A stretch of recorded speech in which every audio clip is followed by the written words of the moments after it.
Okay, I want to go through a few issues right now. We have a couple more days until the Washington Dubois essay is due. That's coming right up, and that's going to be due on the 31st. You should finish up the Wells today and get that posted and everything. And again, do your best with it. But you're going to be having the essay due on the 31st. That's where we are right now. And I just want to go through some issues, especially with the early draft stages of writing the essay.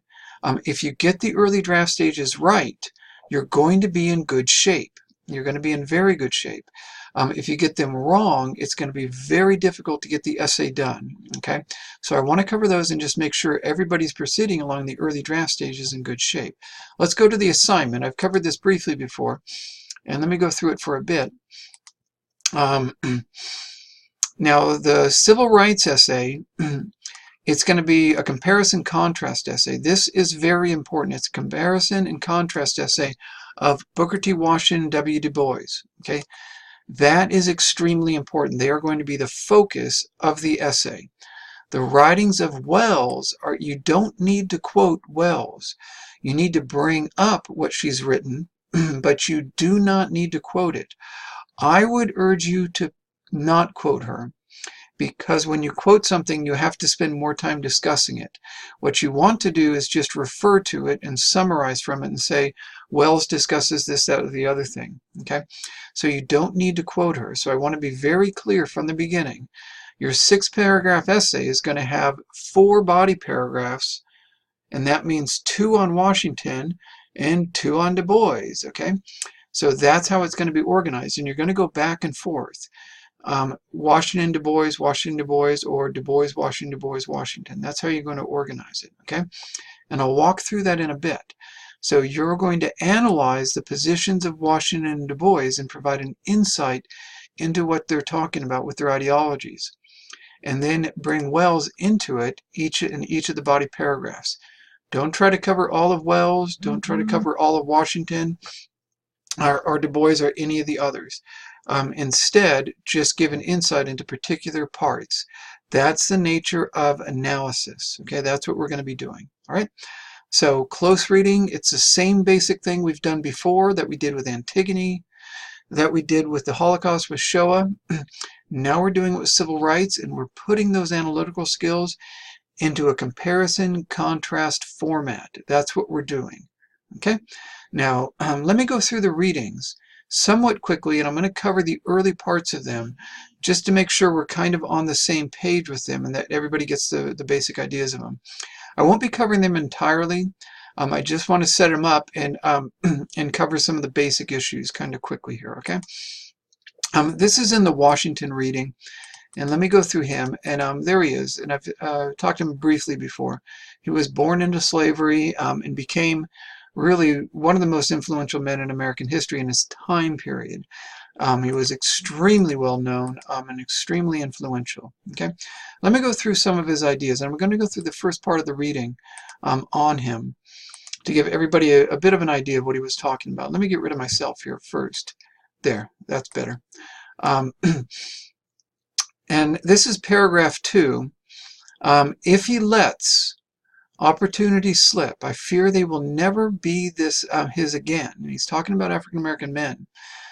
In saying this, I mean always that the Negro should have the most thorough mental and religious training, for without it no race can succeed. Because of his past history and environment and present condition, it is important that he be carefully guided for years to come in the proper use of his education. Now, a few things here. One thing I want to note first and foremost is this is often a little bit difficult for some people to understand. The term Negro is not a racist term.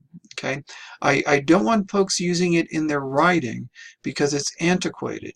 It is a dated term. It really went out of use in the 1960s, in the late 1960s. The terminology used today, and you obviously live today, the terminology used today is either black or African American. Negro is just antiquated. Both Du Bois and Washington use it. Even Martin Luther King and Malcolm X use it. But by the late 60s, it had gone out of use. So again, it's just antiquated. In your own writing, use either black or African American. He uses Negro or black. or African American. Both of them do. So use Black or African American in your own writing. When you quote them as it is. Don't change it. Okay? So that's just to clarify a terminology issue.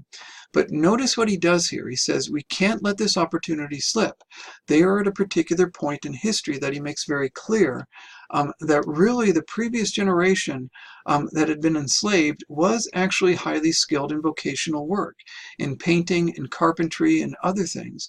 And again, this isn't just manual labor. It is a vocation. It involves manual labor, but is a highly trained skill that is valuable. And he's saying that they are at a point when they are going to lose contact with the previous generation that is highly skilled in this work. The Negro should have the most thorough mental and religious training. He is not saying that African Americans should not be educated. What he's saying is two parts to the education, and it should be mental and it should be religious. He sees this as a religious calling. That is part of his what he's advocating, and it's also part of what Dubois is advocating, and that should not be dropped out of it. That's there, and it's part of the argument. But it's mental. When in training somebody for vocational, he is not saying that you should just be physically trained and should not be trained in mental tasks. These are more sophisticated areas. So he says it very clearly, this is for the success of the race. So the history and the environment make this absolutely necessary. What what Washington sees himself as is a realist, approaching the situation on its current terms and taking the recent history into account. That's what he says.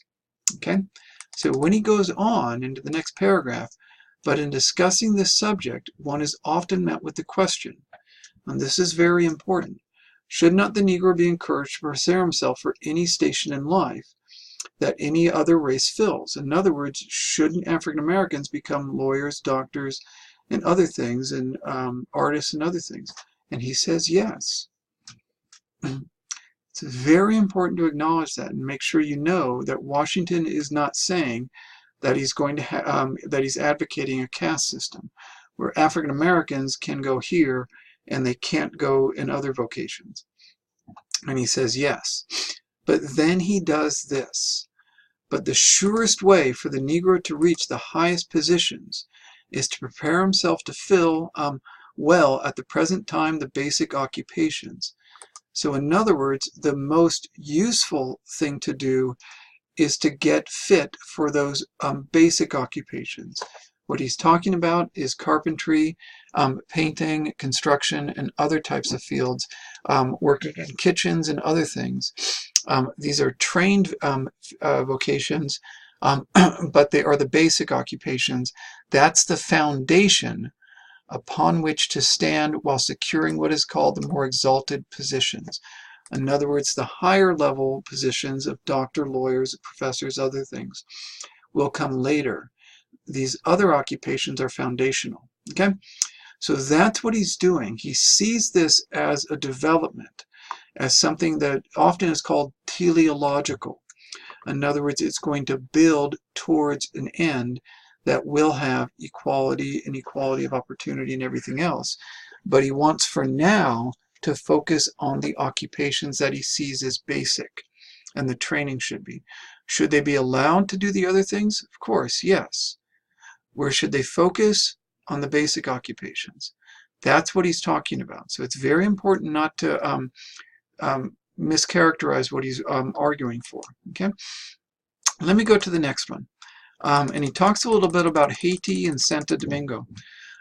This is really, this was a very important issue at the time. What had gone on in Haiti was a slave revolt, and they had established the first Black Republic. And this is in the Western Hemisphere, and many African Americans knew about this, and it had gone on before the Civil War. So it was a very important issue. And he says here in paragraph 5, general education itself has no bearing on the subject at issue, because there is no well-established public school system in either of these countries.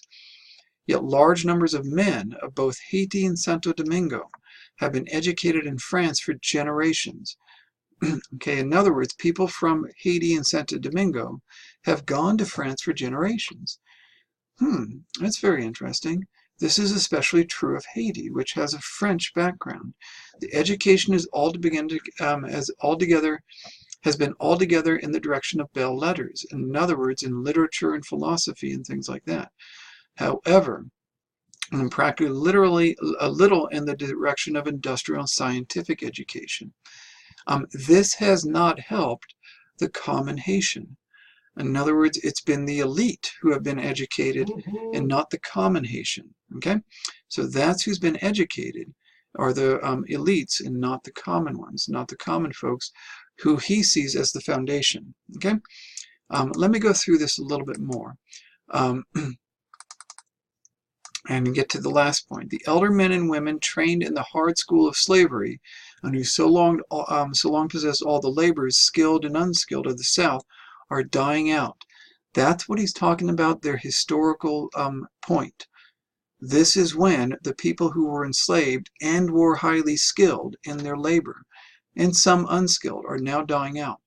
Their places must be filled by their children. These occupations and the demand for their work is not disappearing.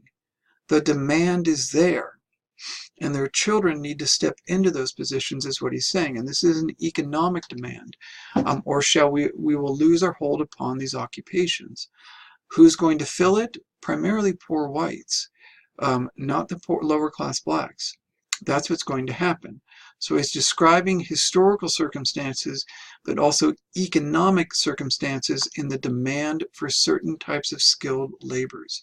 Okay, so that's what he's talking about in a very real way. It's both a historical perspective and an economic perspective. And now let me jump ahead to Du Bois, and I want people to be very clear. Washington is often oversimplified. That he was devaluing African Americans' work and other things. It's not that simple, okay? And I also want to be very clear, you can side with either Washington or Du Bois. Both are sophisticated men addressing the political and historical realities of their time, but there is not a simple compromise between them. You basically have to take a side. So I want to be clear about that. Don't oversimplify Washington or Du Bois, okay? Let me go through Du Bois now kind of quickly. And you'll see Du Bois coming from an educated background. He is of a mixed race background, but he was seen as African American. And he says this right from the start. And he is writing at a more sophisticated level. Easily the most striking thing in the history of the American Negro since 1876. Now, what I want to make clear is this should set off bells in your head. 1876 is 100 years after the Declaration of Independence. He's going to bring this up at the end of the essay. He is writing to an educated audience, and the educated audience should get that allusion to the Declaration of Independence. They should. And he does this frequently with references to Socrates and St. Francis and others. And he says, the ascendancy of Mr. Booker T. Washington. It began at a time when war memories and ideals were rapidly passing and a day of astonishing commercial development was dawning. So in other words, the country is taking off economically, and they don't really know what to do because this is an entirely different reality for them. It's an entirely different economic and historical reality for them, and there's uncertainty, but there is a commercial development going on. Okay, that's when Washington shows up and hits the scene. But he makes it clear Washington is not entirely original, and he wants to give a history behind it. And he says this is in paragraph 6. In the North, the feeling has several times forced itself into words. These are the misgivings about Washington. That Mr. Washington's counsel of submission overlooks certain elements of true manhood, and that his education program was unnecessarily narrow. So he focused too much on vocational. Unusually, however, such criticism is not found open expression. Usually, however, such criticism is not found open expression, although, too, the spiritual sons of the abolitionists have not been prepared to acknowledge that the schools founded before Tuskegee by men of broad ideals and self-sacrificing spirit were wholly failures and worthy of ridicule. This is very important because what Dubois is doing is pointing out that the North had very legitimate misgivings about Washington, that they thought he was too narrowly focused on vocational education. But then, too often, they fell into, they did not recognize, and when he refers to abolitionists, these were people who were often willing to resort to violence to assert the rights of African Americans. And they don't recognize that people who had high ideals usually failed. Washington was successful with Tuskegee. Tuskegee today and the 21st century still exists and is still moving on. And again, most people heard about it because of the Tuskegee Airmen in World War II. It has continued. Most higher ideals fail. Washington's ideals were successful, and that needs to be acknowledged, that Washington has been very successful at what he's done, and this man has a firm grip on reality. And so he's done something that's really admirable. Okay, let me jump up a little bit more. And Du Bois recognized it. Now what he's going to do, and he starts around paragraph 10, really around 9, as he starts putting this whole thing into a historical debate, into a historical context. Before 1750, while the fire of African freedom still burned in the veins of the slaves, there was in all leadership, or attempted leadership, but the one motive of revolt and revenge. That's what he's talking about. This is what existed before 1750. Revolt and revenge, typified in the terrible Maroons, the Danish blacks, Cato of Stono, and the veiling of the Americas in the fear of insurrection. This is the beginning of the slave trade, and there was a very real fear that there was going to be a revolt, and that had taken place in Haiti. This was a real fear, and it needed to be acknowledged. That's what was going on in 1750.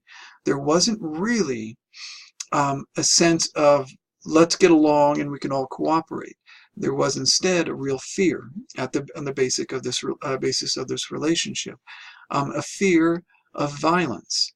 Now that needs to be part of this discussion, because violence, I know lots of people today like to talk about nonviolence and that everything should be nonviolent.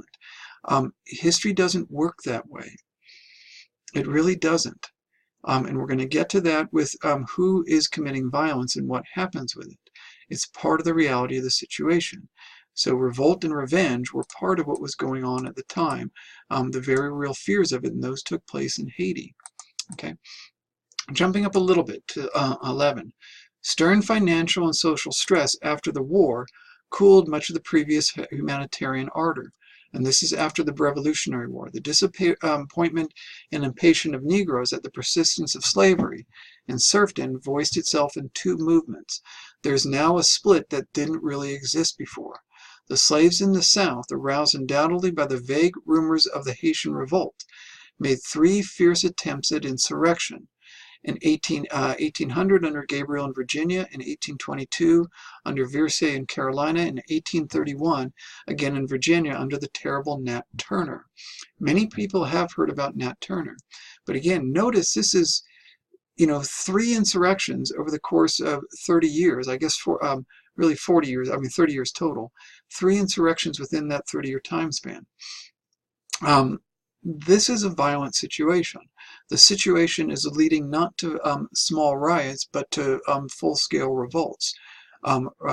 Those revolts that were earlier feared in 1750 are now getting realized.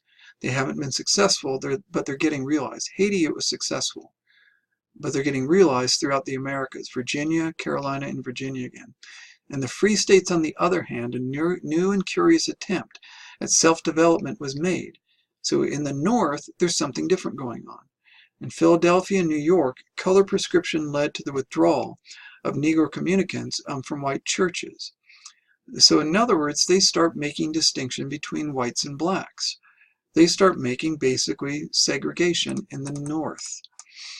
And the formation of a peculiar social religious institution among the Negroes known as the African Church. That's when the African churches started to be created in the North. An organization still living and controlling its very branches of millions of men. So in other words, where there was freedom, there was also going on racist attempts to segregate the blacks and whites. Okay. Now he starts talking about what was happening after the war. So again, this is not so simple as people want to understand it, and that's what Du Bois is getting into. This is after the war, here led by Raymond, Nell, and Wells Brown, and Douglass. That's Frederick Douglass. You may have heard of him. A new period of self-assertion and self-development dawned. This is what Du Bois sees himself as falling into. To be sure, ultimate freedom and assimilation was the ideal before the leaders, but the assertion of manhood rights of the Negro by himself was the main reliance. In John Brown's raid was the extreme of its logic. After the war and the emancipation of the great form of Frederick Douglass, the greatest American Negro leaders, still led the host. Self-assertion, especially in political lines, was the main program.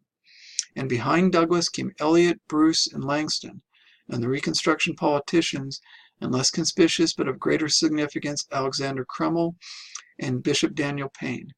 That is very important, because what he's talking about is that there was a history of self-assertion and self-development that started before the war and continued after the war. Okay, and that's what Du Bois sees himself a part of.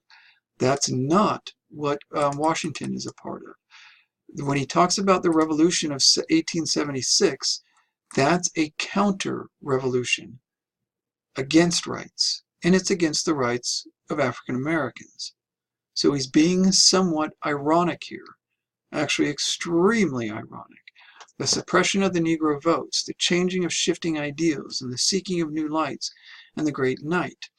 Douglass in his old age still stood bravely for the ideals of early manhood. So ultimate assimilation through self-assertion and on no other terms. In other words, no compromise. Washington, he says, was a leader, and this is, I should go into this, I'll just mention it. As he calls it, was a leader of both races. Washington is different from Douglass. Goes down a different path. Washington rose as essentially the leader not of one race, but of two, a compromiser between the North and the South in the Negro. Naturally, the Negroes resented, at first bitterly, signs of compromise, which surrendered their civil and political rights. And Washington is, what he does is not say we need to give them up. He just kind of avoids it and says focus on economics. The North and South are interpreting it as good. If he doesn't want to talk about it, then we can take them away. And they can focus on their jobs. That's what's happening and what's going on. So that's what's creating the real division between them. What you'll need to do is go to, and I don't want to cover all of the rest of Du Bois, where he goes through and he really starts acting forcefully right after this section where I covered. 16 on, paragraph 16 on, really nails Du Bois, and I want you to really go through that, and I think that's where you're going to find your best stuff to work on. Okay, and so I tried to cover the core issues, not all of the issues. Now, what Wells does is she's writing right before the turn of the century about the lynchings that both of them would have been aware of. Okay, so, and again, you don't need to quote her, but read her and summarize her and be aware of her. Let me go through a little bit of what you'll need to do, and this is, I just posted this up. I want to give you a quick overview of this. This is for the rough drafts. What you'll want to do, and this is extremely important, extremely important. Now, I personally, let me come back and make myself present again so I can make it clear. I personally side with Du Bois, but I want to be abundantly clear. You side with whomever you want. There's no real clear middle ground, okay? Doesn't exist. Washington doesn't talk enough about civil rights. He really emphasizes economic, but he is in favor of full civil rights for African Americans, but he doesn't emphasize it. He sees economic progress and establishing economic foundations as being the beginning of moving on to civil rights. Du Bois says you must do both simultaneously. You cannot release your emphasis on civil rights. There's not a middle ground on this, okay? You must pick a side. I see Du Bois as being more important, as being right. But I want to be clear. You can be insightful, intelligent, and take Washington's side on it. Do what you think is right in light of the Wells reading. In light of the Wells reading, because Wells really gets into the historical realities of what's going on at the time. Okay, you can call it on your side however you want to do it. But now, since I emphasize Du Bois, this is how I approach the rough draft. And you've seen these rough draft sheets before. You get your quotation, 3 to 6 lines. We've seen this before. I side with Du Bois. So what do? I first quote Washington. This is a Washington quotation that I just discussed. But in discussing the subject, one is often met with a question. And I think this quotation is excellent because I like it, because it makes Washington, makes him acknowledge the importance of civil rights. He does. But then he talks about focusing on the basic occupation. So I think this is an important one. And then what I do is I discuss it. I do my discussion of it. Okay? And I discuss what I think Washington is talking about. Then when I get to the analysis, that's down here, what I do is bring up the lynchings, the mob violence, where they attacked African Americans, accused them of rape, and then attacked them and lynched them. And why I thought that was important for this in light of what Washington's talking about. I'm talking about from Wells. This is going to the Wells reading. I'm discussing this quotation right here. I shouldn't say quotation. This passage right here. These two I thought were really telling. When 8 lynched and charged with rape, and yet these rape accusations weren't floating around before the Civil War or during it. All of a sudden, they're all coming up all over the place. Suddenly, African American men are being accused of rape all over the place. It is clearly just a cover to be violent, and that's what she's pointing out. And then she talks about this one, which I think is important. Her business has been destroyed and other things. So, and this is, I think, very important. These are, but now I'm not going to quote these. I'm going to discuss them and why I think Du Bois, why Washington's coming up short. But I want to make something very, very, very clear. You can, in your analysis, take it in the entire opposite way. You can say they cannot assert their rights here and protect themselves because they don't have the basic financial well-being. You can do either way. Your analysis can go in either way. But now what I've done in the early draft stages, now watch this. I first quote Washington in the first body paragraph. In the second body paragraph, I'm going to go to Du Bois. This is a Du Bois quotation. And you know what I'm going to do? I'm going to the South interpreted in different ways. And this is from Du Bois on page 19. And then I'm going to discuss Du Bois. And then the next one, I've got a Washington quotation. And then I have a Du Bois quotation in the fourth body paragraph. So I go back and forth, back and forth, back and forth between these two. Washington to Du Bois, Washington to Du Bois, because I side with Du Bois. If you side with Washington, and I want to make it very clear, you can do either way which you think is important. Do the one that you think is more important. Then organize it in the opposite direction. Go first Du Bois, then Washington, then Du Bois, then Washington. Okay? Notice you don't need to quote Wells. You don't need to do that. Go back and forth between them and emphasize the one you're going to side with. That is absolutely essential in the early draft stages. Get that down, and you're going to have a good, solid, rough draft. Okay? And I'll put up one more video on the middle and later draft stages, but as you know, I really emphasize quotations first. Build your insights from the evidence. Get that down, and you're going to have the foundation of the essay. 2 quotations from Washington, 2 quotations from Du Bois, and then discuss it in light of what you read in Wells. Okay? All right. Good luck with this, guys. Keep at it. And we'll get through this third essay. This one's going to be easy if you get the foundation of it right. you can do it, and we'll get on to the next essay. All right, take care, folks.